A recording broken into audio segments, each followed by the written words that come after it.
Hallo allerseits, diesmal kann ich ein richtig rares Modellbahnschmuckstück vorstellen, das sich bis vor kurzem noch in dieser Holztransportkiste befunden hat, die auch gut gepolstert ist. Es handelt sich um die Dampflok der Baureihe 98.0 im Maßstab 1:32. Sie wird vom Kleinserienhersteller Egon Bockholdt und Söhne aus Dassendorf bei Hamburg gebaut. Ich habe dieses Modell gerade leihweise im Rahmen eines Beitrags für die Fachzeitschrift Eisenbahnmagazin für die Juni-Ausgabe hier im Redaktionsbüro stehen. Obwohl das Modell nur knapp 37 cm lang ist, wiegt es satte 5,4 Kilogramm.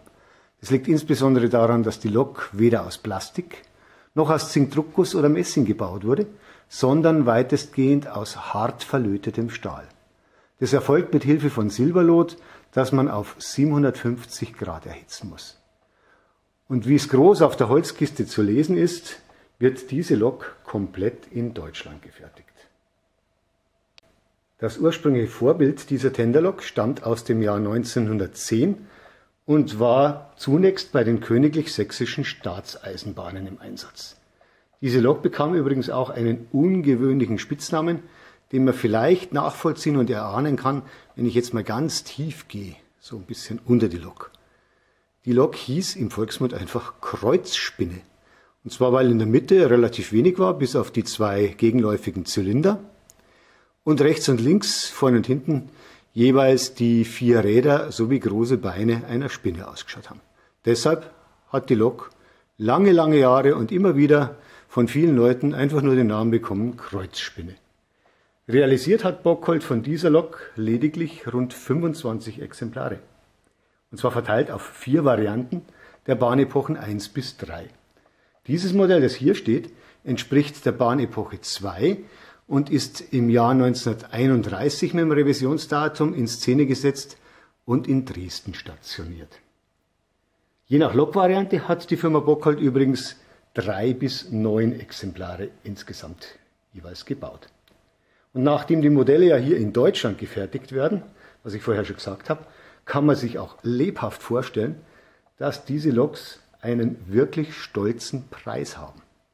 Ich traue mich eigentlich fast gar nicht, es zu sagen, was so eine Lok kostet. Aber ich mache es jetzt trotzdem.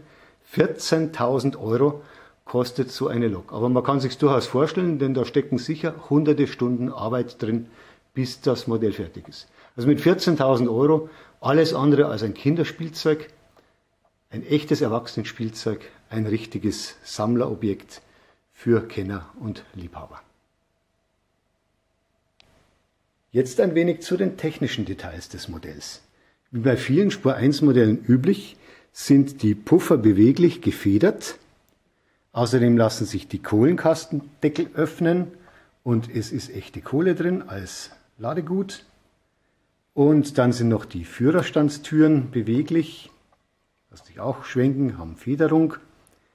Und die Wasserkastendeckel am vorderen Ende sind ebenfalls beweglich ausgeführt und können ebenfalls auf- und zugemacht werden.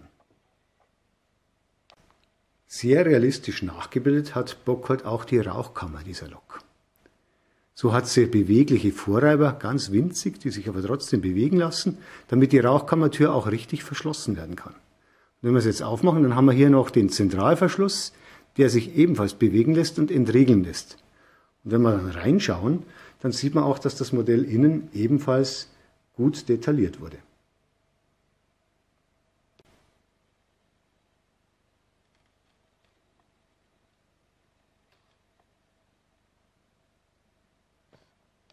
Die Detailliebe des Modells geht aber noch weiter, wenn man sich mal das aufwendige Gestänge der Lok im Fahrwerk ansieht. Und wenn man jetzt noch näher rangeht und sich mal die Bremsen anschaut, dann glaubt man es fast nicht, aber die sind beweglich ausgeführt. Die haben einen richtigen Hebel und sind auch untereinander miteinander verbunden, wenn man den Hebel bewegt. Allerdings natürlich nicht elektrisch betätigt. Der einzige optische Kompromiss, den Bockholdt machen musste, ist, dass zwischen den Zylindern keine Kolbenschutzrohre mehr Platz gehabt haben. Und zwar deshalb, weil die Lok halt auch auf Modellbahnanlagen auf einem engen Gleisradius fahren muss, und zwar ab 1020 mm. Das habe ich selber ausprobiert.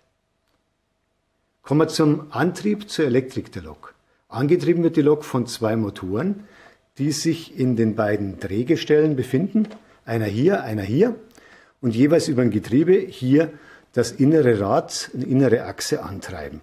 Und die äußere Achse ist jeweils über das Gestänge verbunden und so sind also insgesamt alle 4 Achsen angetrieben. Der im Kessel eingebaute Loksound Digitaldecoder der Firma ESO unterstützt die 3 gängigen Digitalstandards, die am Markt üblich sind, und zwar Motorola, MFX von Märklin und den DCC-Standard. Insgesamt lassen sich je nach Standard über 20 Funktionen auslösen. Und die Lok fährt, wenn man will, auch analog mit einem guten alten Trafo. Dann wird die Beleuchtung aktiviert und gleichzeitig auch das Fahrgeräusch. Zu den Digitalfunktionen kommen wir aber jetzt gleich etwas ausführlicher. Wenn wir jetzt mal an der Digitalzentrale die Tasten für die Beleuchtung einschalten, dann können wir das gleich mal ausprobieren, wie das im Modell ausschaut. Jetzt machen wir die Innenbeleuchtung noch an und jetzt fahren wir ein bisschen näher ran, damit man hier mal sieht, dass die Beleuchtung hinten und vorne in Abhängigkeit von der Fahrtrichtung wechselt das natürlich, richtig realistisch ausschaut, wie es damals seinerzeit auch war, mit einem schönen gelben, warmweißen Licht, weil es halt echte Glimmlämpchen sind. Auch der Führerstand wurde sehr aufwendig detailliert und die Beleuchtung ist ebenfalls stimmungsvoll. Und jetzt schauen wir mal, ob man den Führerstand innen ein bisschen erahnen kann, wie aufwendig das alles detailliert worden ist. So, und jetzt kommen wir zu den einzelnen Geräuschen des Modells, die wir jetzt einfach mal der Reihe nach abspielen. Natürlich gibt es ein Zischen, wenn man die Lok einschaltet, das dann während der Fahrt auch den richtigen Dampflok-Geräuschkulisse bringt. Das werden wir uns nachher gleich mal anhören. Dann haben wir 2 verschiedene Pfiffe.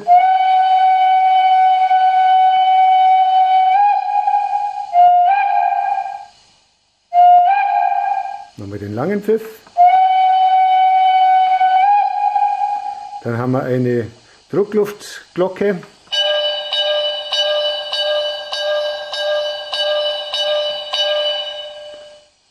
Dann wird das Kohleschaufeln nachgebildet.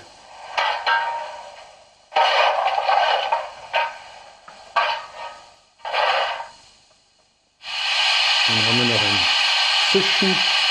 Dann kommt noch ein Kupplungsgeräusch.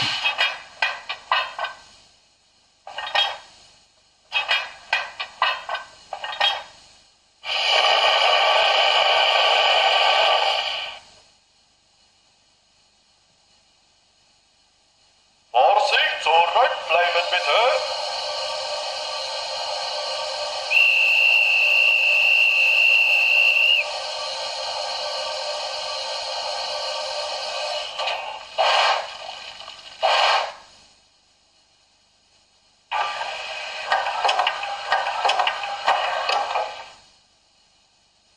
So, und jetzt werden wir dann gleich mal fahren. Jetzt lassen wir nochmal die Ansage abspielen. Vorsicht, zurückbleiben bitte.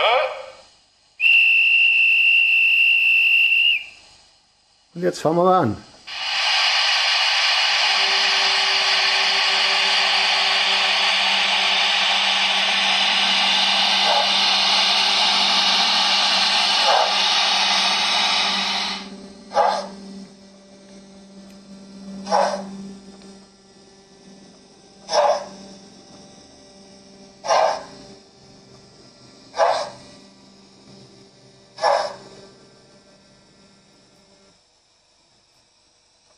Drehen wir die Fahrtrichtung.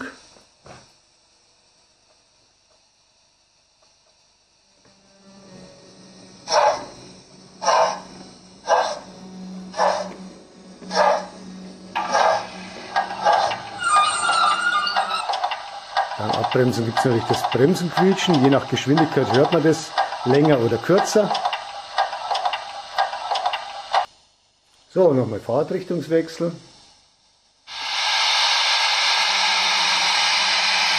Und jetzt schalten wir auch mal das Spurkranzquietschen zu, das man normalerweise nur bei Kurvenfahrten hört, damit wir das auch mal hören.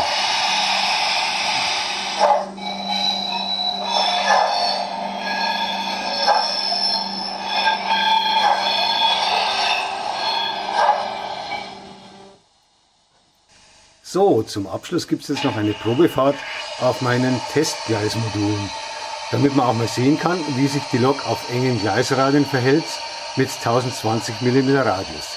Hierzu habe ich auf meinen Modulen extra gegenläufige Weichen von Märklin aufgebaut, eben mit diesem engen Radius von 1020 mm. Das ist der Extremfall der Spur 1, den man maximal durchfahren können sollte mit den meisten Loks und den man aber auch nicht allzu schnell durchfahren sollte, damit man die Loks ein bisschen schont. Jetzt lassen wir die Lok mal fahren, damit man auch sieht, dass es wirklich funktioniert.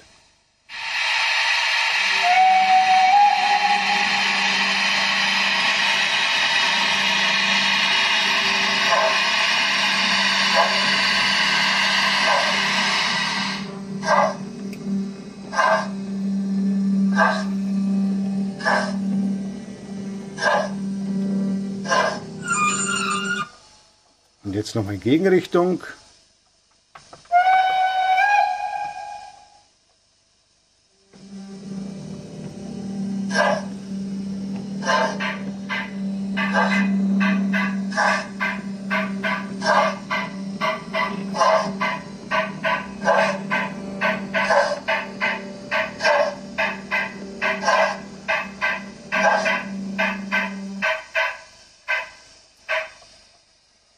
Im Fazit kann ich sagen, dass es wirklich Spaß gemacht hat, dieses richtig teure Erwachsenenspielzeug des Kleinserienherstellers Bockholt mal ausprobieren zu dürfen und ein paar Tage für den Testbericht fürs Eisenbahnmagazin testen zu können. Aber angesichts des Preises von 14.000 € ist es jetzt auch wirklich gut, wenn die Lok wieder retour zum Hersteller geht, nach Dassendorf bei Hamburg. Und ich würde mich freuen, wenn Sie mich mal wieder auf meinem YouTube-Kanal besuchen würden oder ihn ganz einfach mal abonnieren würden.